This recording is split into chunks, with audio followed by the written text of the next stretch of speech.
The first thing I want to review is negative exponents and what they mean, because this is going to come up to be an issue in about 5 days, maybe less. And I want to make sure everybody is on the same page with exactly what a negative exponent is and how it acts in math. So, can everybody see that from where you are? Yes, no, maybe so? Kind of, sort of? All right. So a negative exponent, like if I take a number like, say, 3 and raise it to the -1 power, the negative in the exponent does nothing to change the sign of the number. So 3 to the -1 power is not -3. Yeah, it's what it turns into is the point of a negative exponent is it flips which part of a fraction a number's on. So like this right now could be written as 3 to the -1 over 1. This negative exponent does the reciprocal, and so it makes it 1 over 3 to the positive first, which is 1/3, which is 0.3 repeating. Okay? Do you guys remember this from Algebra 2? Okay, cool. Just to show you one more, like how it might work if I do 3 to the -2. This is going to be 1 over 3 to the second, which is the same thing as 1 over 9. Still okay? Okay, cool. That was all I want to talk about with negative exponents. They're going to come up on tonight's assignment a little bit. And like I said, in about 5 days, we're going to be dealing a lot with negative exponents. And I just want to make sure we're all on the same page with that. The next thing is something that you've been learning about for, like, literally this is probably your 4th year. Those of you who had me in Algebra 1, this is totally your 4th year of learning about this. But equations of lines. So everybody remember how to find the equation of a line given 2 points? Yeah, that's what I thought. Okay. Yeah, that's part of it. So like if I give you 2 points here, we'll make this not too bad. We'll say the 2 points are -2, 5. And then we'll do 1 and yeah, we'll do 3. So if you have to find the equation of a line between these 2 points. So y equals mx plus b is ultimately what you're going to use, but your first step to getting there is to find the slope. Okay, cool. Raise your hand if you remember how to find the slope. Okay, cool. That's nice. Sweet. So step number 1, slope it up. And so to find the slope, you're going to do, like there's a bunch of different ways. I've shown you at least 3 different ways. I'm going to focus on the equation here. If you do y minus y, which is 5 minus 3, over x minus x, -2 minus 1, you get 2 over -3, which is the same thing as just -2/3. Everybody with me so far? Okay, cool. Now, as Richard said, the next step is you want to look at y equals mx plus b. And what you need to find is the b. So in order to find out what the b is, you're going to take slope, which is m. I don't know why slope, or I do know why slope is abbreviated to m, but it's just a thing. And then choose one of these 2 points. It doesn't matter which point. In general, it's better to choose the point that has fewer negatives or is closer to 0.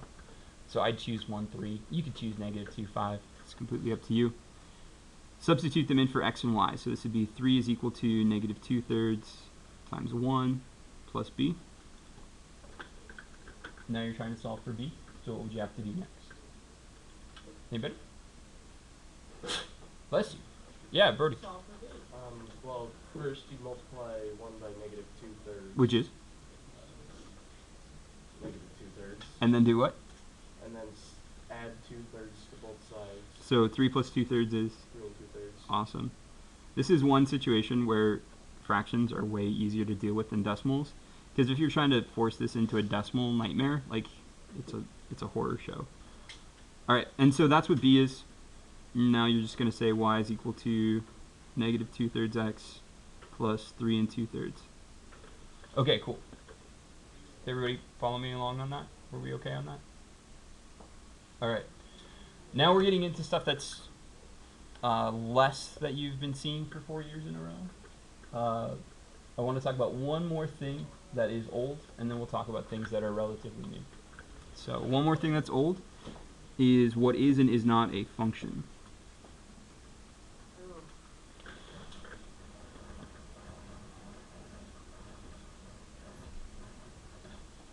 So there's a couple different definitions for functions. I'm only going to focus on one of them today, but I'll give you them both right now. So the first definition of a function is every x has only one y.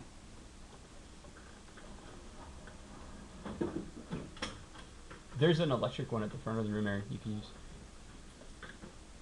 The front of the room. Over there. Because of for some reason, and I still haven't quite figured this out, my room is on the same circuit as the locker rooms. So only one outlet in my room works. So all the rest of them that you see are for decoration. They're just there to look pretty. So like this outlet way back They here are very nice outlets. works, and everything else is just like, that's why I have a giant extension cord going across the front of my room. I have no idea why that one outlet is on a different circuit than everything else in my room. It makes no sense, but that's how it is. Anyway, back to this. So like this definition of every x has only one y, we'll come back to that. For right now, I want you guys to think about it as the vertical line test. This is easier to understand, and it's also easier to test. So the vertical line test means that if you have a drawing, and actually let me show you two different drawings, one that is a function and one that is not. So all right, if I take a vertical line, and for purposes of like checking this stuff, you can just use your pencil, which can conveniently become a vertical line whenever you want it to. If you have a vertical line and you're going from left to right, does the pencil touch only one point on the function at a time? Like right here, it's only touching that one point right there. Yeah. Only one point, only one point, only one point, only one point. So since it's only touching one point at a time as I'm going from left to right, that makes it a function. That's what the vertical line test means. Does that make any sense at all? Okay, so something that is not a function would be something that looks like, because on this one, as I'm going from left to right, my vertical line is touching 1 point, 1 point, 1 point, and now all of a sudden it's touching 3. 3, 3, 3, 3, 3. So because there's a point where it touches more than one part of the graph, that means it's not a function. So no, yes. Does that make sense? Okay, cool. So that's all the old stuff out of the way that I wanted to talk about. Now let's talk about new stuff. So let's I'm sure that Mr. Sharp went over a bunch of this stuff that I'm considering new, but summer happens, and your brains all got like, yeah. I know, right?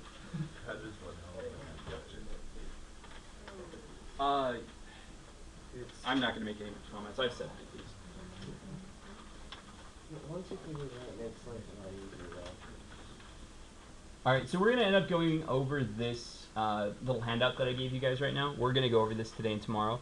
I would very highly recommend that this goes somewhere that you can keep it safe. So, like, the reason why is we're going to be using this on tests and quizzes for quite a while. And so if you could, like, put it in a pocket, in a binder somewhere, or, I don't know, do something to keep it safe, right? Does that make sense? Okay, cool. All right, so we're going to talk about the basic types of functions here, and I'm going to fill these in kind of from top to bottom. On the front side, we've got linear, quadratic, cubic, and exponential.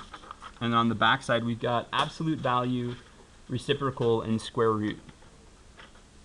Now, in Algebra 2 and kind of in geometry, you should have seen each of these, but you may or may not have gone into it in as much depth as we're going to right now, especially when we're talking about things like key features, lines of symmetry, and asymptotes. So the first one is a linear function. Parent equation looks like y equals x.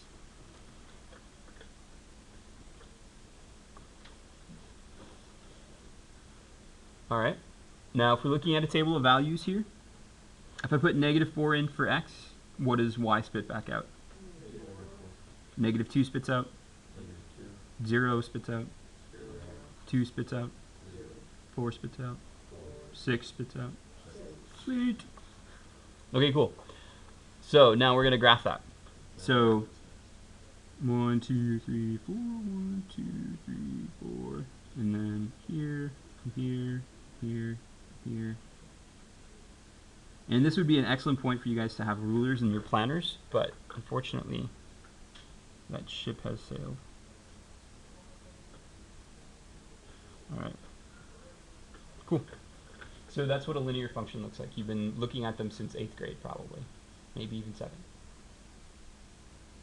Now, the domain and range stuff, I'm going to tell you like exactly how I want domain and range to look, and then we're going to go over ways that you can make domain and range very, very easy to deal with. Because I know that when you deal with domain and range, like it is hard to remember when the domain is different and when the range is different. So, but like this first time it might look a little weird. I want you to have the domain in these curly braces and write it as x up and down line. In logic, that up and down line means such that x is real. And then curly brace.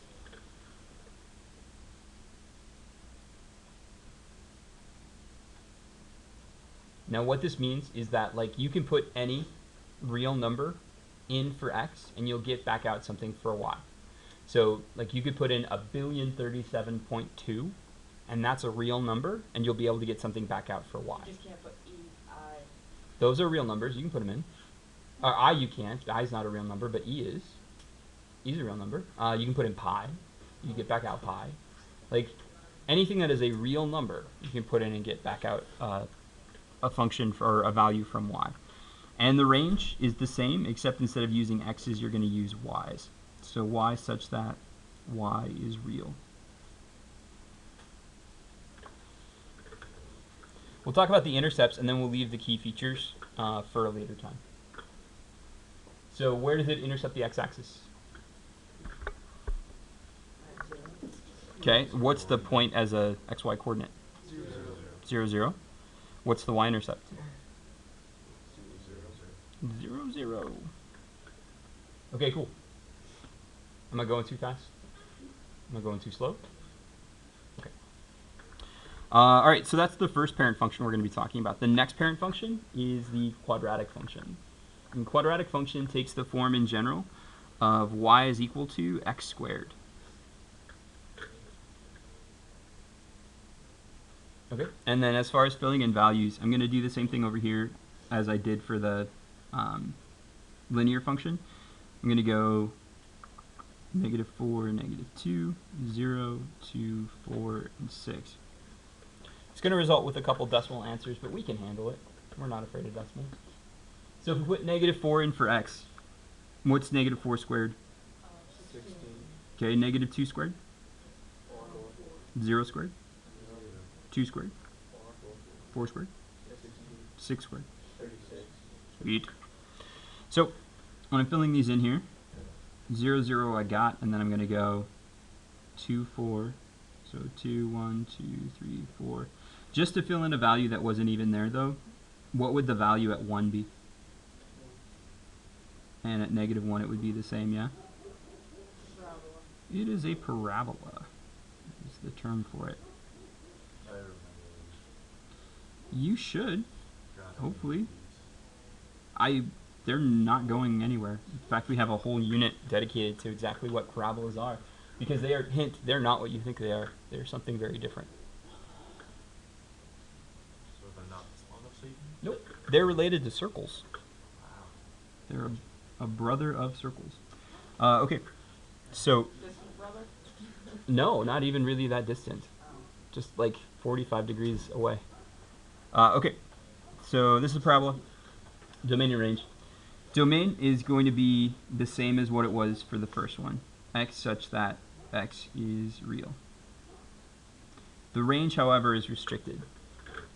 The range is the set of y values that can work. So is there any place on that graph where the graph is not going to go as far as y?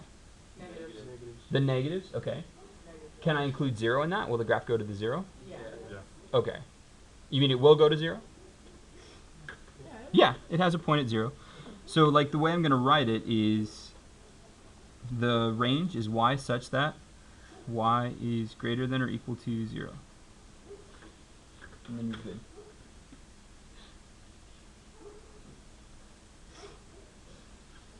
All right. Still with me? Sweet. What's the x-intercept of this graph? 0, 0. And what's the y-intercept? 0, 0. Sweet. Okay, cool. Now we're going to look at a cubic function. Cubic functions look like y is equal to x to the third. And I'm going to do the same thing I did before, except I'm going to use smaller numbers this time because like -4 cubed ends up being really big really fast. I'm going to go, let's say, -3, -2, -1, 0, 1, and 2. And I'm using smaller numbers because I don't want to deal with -4 because 4 cubed is huge. Yeah, 64. And I don't have 64 dots on my graph. I don't even have enough for 3 cubed, to be honest. 3 cubed is what? Anybody? 27. -27. Thank you. Because when you cube something, you keep the sign. What about -2 cubed? Anybody? -1 cubed. 0 cubed. 1 cubed. 2 cubed. Sweet. So I don't have enough room for -3, -27, but I'm going to leave it there just because I want to have it as a reference. -2, 1, 2, 3, 4, 5, 6, 7. I have just enough room to hit -2, -8. -1, -1, 0, 0, 1, 1, and then 2, 8. So this looks like a kind of a parabola that's been split at the vertex and rotated over the x-axis. In my opinion, you might see something else. It's like a Rorschach test. Okay, so that's what the cubic function looks like. Now, as far as domain and range, is there any x value that you cannot put into this that is a real number? Like, could I put in pi and get an answer back out? Because I can do pi to the third, sure. Can I put in 1,037,037,? Negative 1,037,037. Okay, so then the domain is x such that x is real.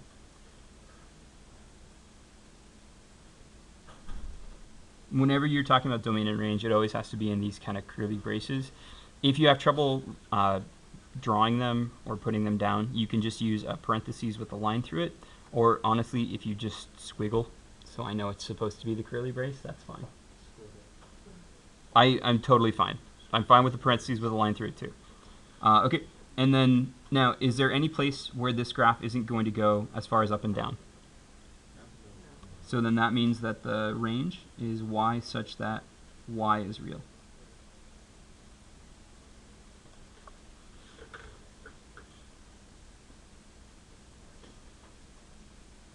I promise we're going to use these, so all this time that we're spending putting into this is gonna pay off. Okay, x and y intercepts. What are they?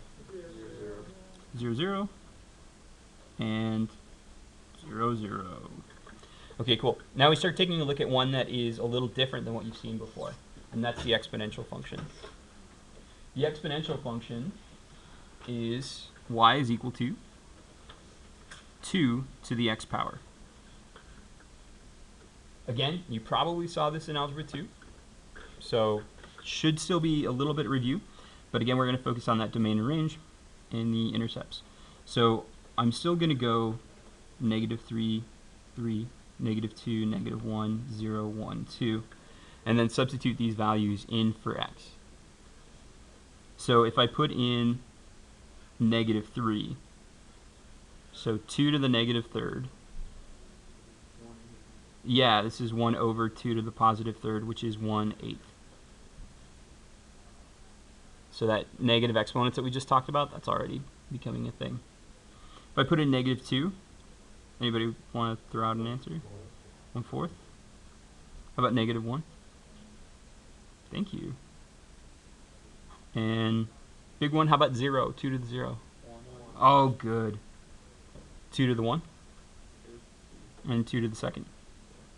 Sweet. So, my first point is going to be at negative 3 1/8, negative 2 1/4, negative 1 1/2, 0 1, 1 2, and then 2 4. Now, when you're drawing this in, this graph is never going to touch the x-axis. No matter how far to the left you go, no matter how far negative number you put in, if you put in like negative 1 billion, you're not going to get it to be equal to 0, because it's going to be 1 over 2 to the 1 billionth power, which is really small, but is not 0. So you get this curve that gets closer and closer to the x-axis as you go farther and farther to the left, but it's never going to touch, and it's never going to cross.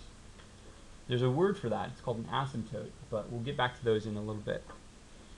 So as far as the domain goes, is there any real number that you cannot put in here for x? Can I put in negative 1,037,000,037? Yeah. Can I put in positive 1,037,037,037? Yeah. Can I put in 0? Okay, so then that means the domain is x such that x is real. Now look at the graph and see how it goes up and down. Are there any values it is never going to go up to or never going to go down to? It's never gonna go to 0. So x is a such as x is Why We're going to use y because range is y. Oh yeah. But so like on this last one where I had a similar problem, I did greater than or equal to 0. Can I still use greater than or equal to 0 here? no, Just greater than 0. Awesome. You guys are great. Sweet. And this is the last thing that's a little weird, is the x and y axis, or x and y intercepts. What is the x-intercept? there is no. There is none. Does not exist. 0 with a line through it. The 0 with a line through it means that there's no answer to it. In math, it means the empty set. There's no solutions. And the y-intercept was where? 0, 0, 1. Sweet. Okay, cool. Let's take a look at the backside here. The absolute value function. So the absolute value function, the parent equation is y is equal to absolute value of x.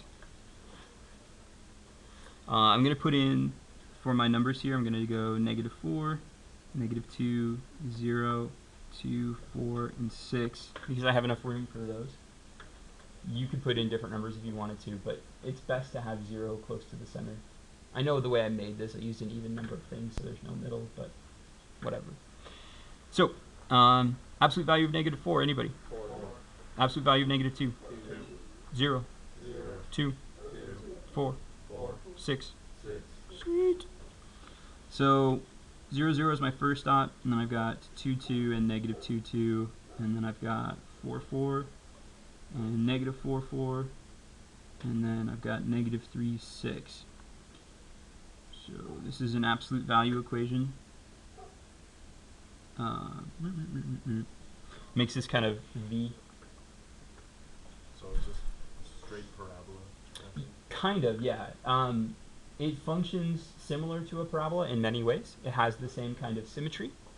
However, when you look at farther and farther values to the right or to the left, it behaves less and less like a parabola. Okay, so domain and range. Anybody want to take a guess at what the domain could be? X such that x is real. Awesome. Anybody want to try out the range?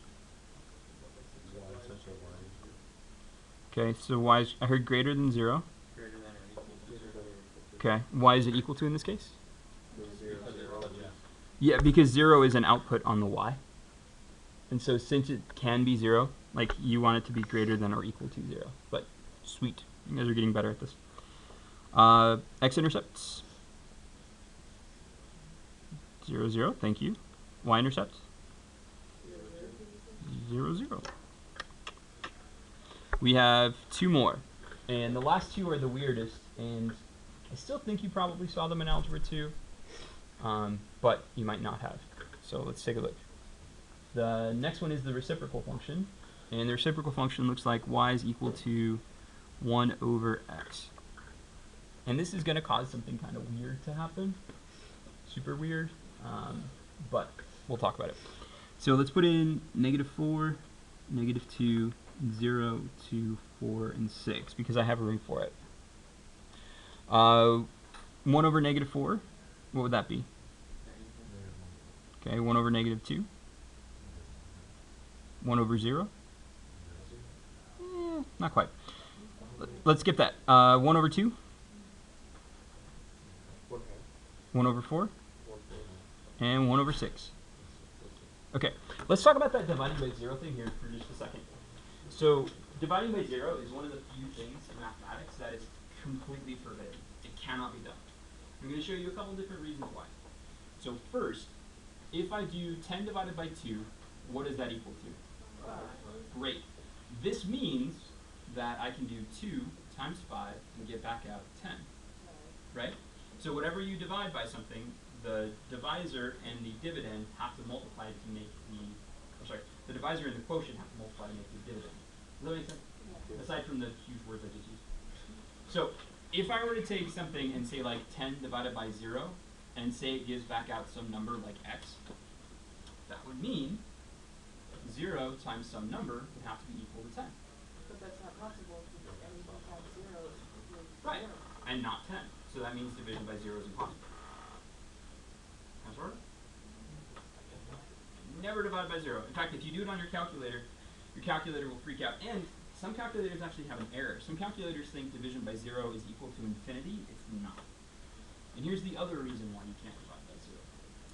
So, I'm going to start with 1 divided by 1. What is that? Sweet.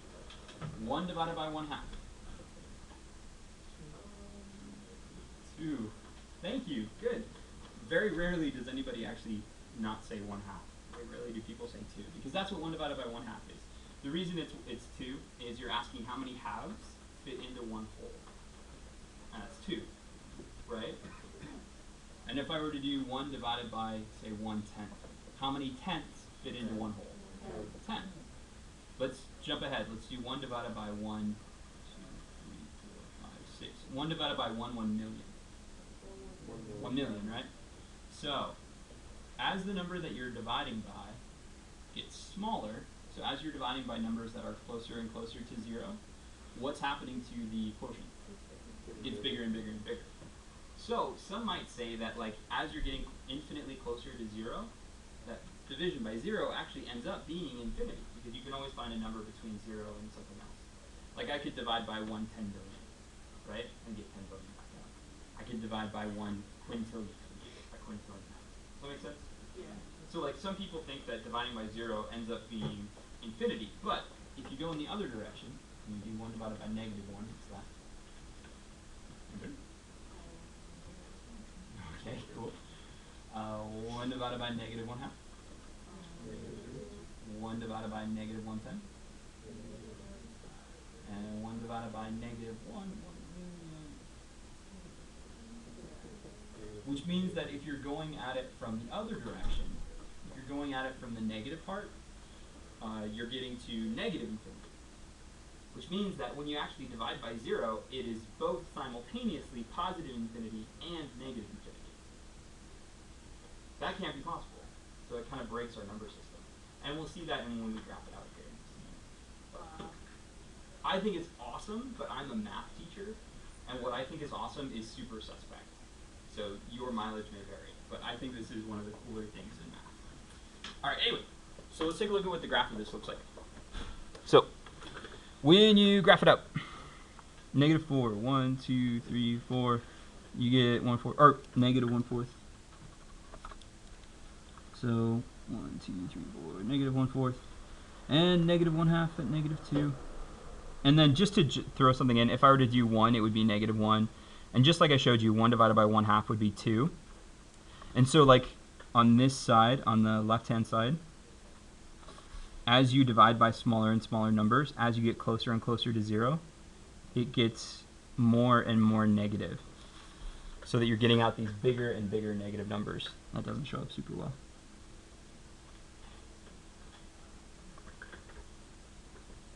Does that make sense with what I just showed you guys? So it's As you divide by a smaller and smaller number, your result is bigger and bigger. which is super weird to wrap your head around. Dividing by a small number gives a bigger number back out. That doesn't make any sense. It only works if the number you're dividing by is less than 1. Can you see that okay, Richard? Yeah. Okay. So if I'm going at it from the other direction here, 1, 2, 3, 4, 5, 6. 6 was 1/6, and then 1/4, and then 1/2. If I were to divide by 1, I'd get 1, and 1/2 would be 2, and so on. So it's going to go in the other direction. So again, I don't know. I know for a fact you saw the exponential functions in Algebra 2. I don't know if you saw the reciprocal function in Algebra 2. Do you guys remember? Okay. Summer. Summer. You were mind wiped. All right, now, this one has trouble with both the domain and the range. So looking at the graph, the domain is going to be x such that, and the domain can exist everywhere. The x values can exist everywhere except when you're dividing by 0. And so that means the domain is x such that x does not equal 0. Every number is fine for this function except for 0. 0 is where things start to mess up. Because dividing by 0, like if you were to be able to divide by 0, that would mean 0 times something equals another number other than 0, which is impossible. Also, dividing by 0 causes it to be both positive and negative infinity at the same time, which it can't be. Sort of kind of breaks the number system. It does. Dividing by 0 is impossible. In fact, my did you know yesterday, there was the USS Yorktown in 1998. It was a prototype Navy destroyer.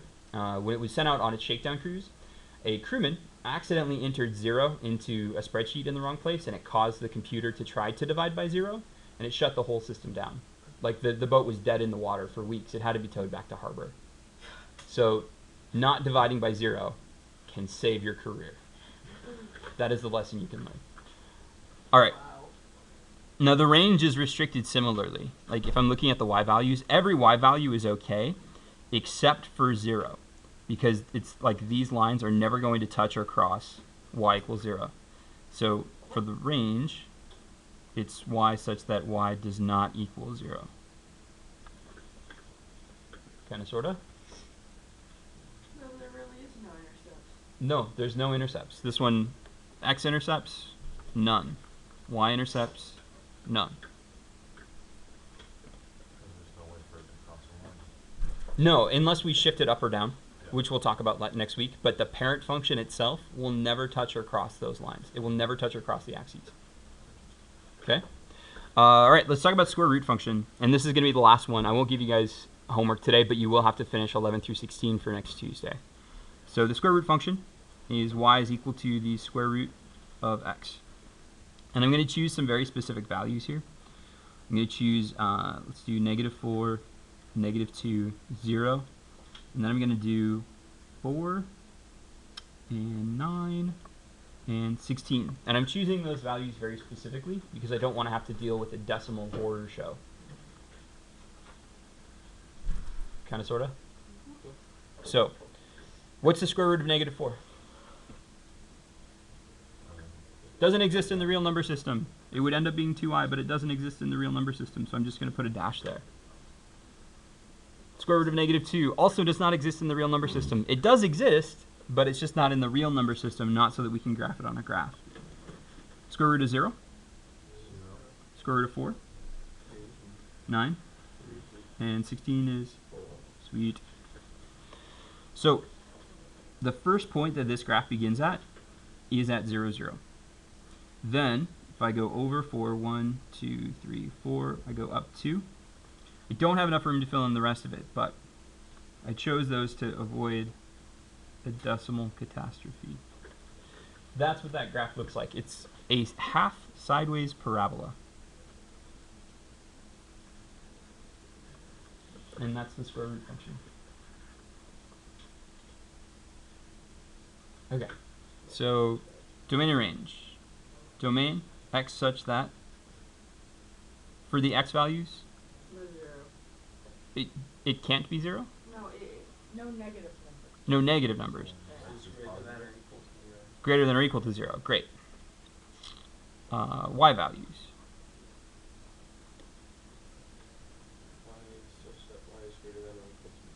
Awesome. Thank you. X-intercept. 0, 0. Somebody was brave. Thank you. Y-intercept. 0, 0. Sweet. We'll talk about the key features tomorrow. And then next week, we're going to talk about shifting these parent functions. So putting this somewhere safe, like I said, because we're going to, like, you can use your notes and on tests or quizzes. Any note you've ever taken in this class, with few exceptions, you can use on tests and quizzes. So having this somewhere safe would be awesome, because I'm going to ask you questions about domain and range of functions.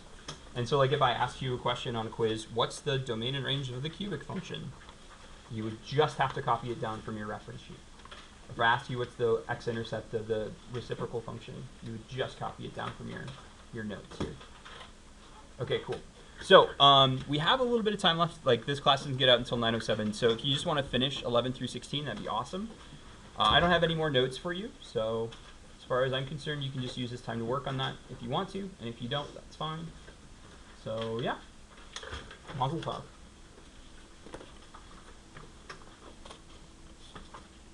Okay.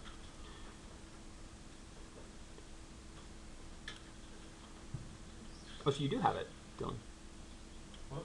I thought you said you handed it, or did I give you that copy? No, here? this is the one that I had Okay, originally. sweet. I just never handed it. Okay. I don't have it extra. Oh, yeah. And at some point today, this video will show up on YouTube and on Classroom.